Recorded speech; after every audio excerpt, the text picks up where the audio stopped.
Баршаңызға қайырлы күн, менің оқырмандарым, менің каналыма қош келдіңіздер. Менің қазақша каналым дамуына үлестеріңізді қоса кетіңіздер.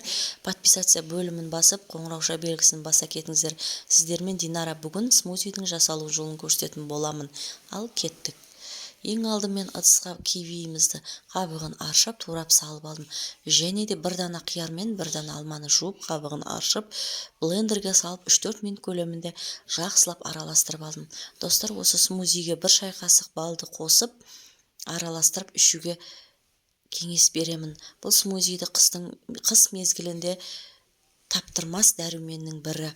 Ішуге, балаларға беруге кеңес беремін. Дәмі өте керемет болады. Жасап көруге кеңес беремін. Және де артық салмақтан арыла жүрген келіншектерге таптырмас дәруменнің бірі. Кивидің құрамында дәрумендер өте мол, көз көру қабілетін жақсартады, және де алманың құрамында темір, одан да басқа минералды заттар бар. Алма іштегі майдың кетуіне көмек береді, және де ас қорыту жүйесін жақсартады. Егер менің смузим жасалу жолы ұнаса, комментария бөліміне пікірлеріңізді қалдырыңыздар.